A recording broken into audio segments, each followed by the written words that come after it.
Good afternoon. Welcome to a thought on this week's Torah portion. This week's Torah portion, we have finally, after all the years, a reconciliation between Joseph and his brothers. And Jacob comes down to Egypt, and they have an amazing real estate person known as Joseph, who has, if you're into government stuff, you may not like this. He bought out the whole Egypt. This is in the fifth, sixth, and last readings in this week's Torah portion. And he settles his family in the land of Goshen.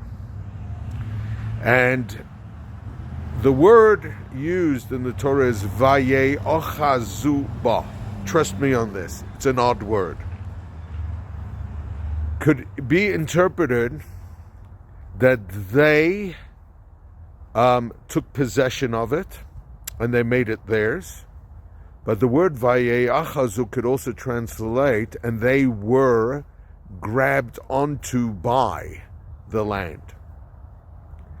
And we find that all the years that they were in Egypt are considered exile years, even though till Joseph and his brothers die in that generation, not only are the Jews living in the lap of luxury, but they are also the most privileged class that there is.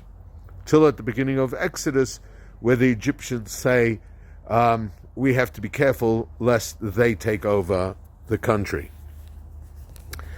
My friends, how could you call owning the land an exile?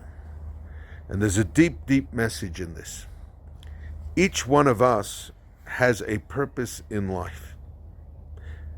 And this purpose in life is to establish God's kingdom in our sphere of influence. If we do, then that is the most meaningful and purposeful thing we could possibly do. And this can be done. You don't have to beat drums and chant. If you're in business and you choose to act ethically because of your relationship with the divine and a belief that you have a role to play in bettering this world, it's as simple as that. But then you own the material. And if not, when that generation, that thought dies, and it's all about more, then the land owns you. And that's slavery. Let me bring you a proof to this idea. When the Jews leave slavery of Egypt, they build a tabernacle for God with the same skills they learned as slaves. So it's not the work that makes them slaves. It's the purpose of the work. If a person is only working because for the material, they are owned by the material. There is some oligarch who has a $750 million yacht. Why he would need it, I don't know. But that simply renders that my whole neighborhood's income couldn't buy his boat.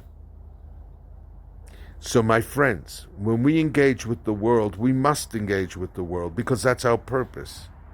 But if we get our head straight, we sit in Goshen and we study Torah, we'll approach the world from a Jewish perspective, will be the best years of our life. And the days when we wake up and we don't center ourselves around a higher purpose, those are the days that the world eats and gnaws at our soul.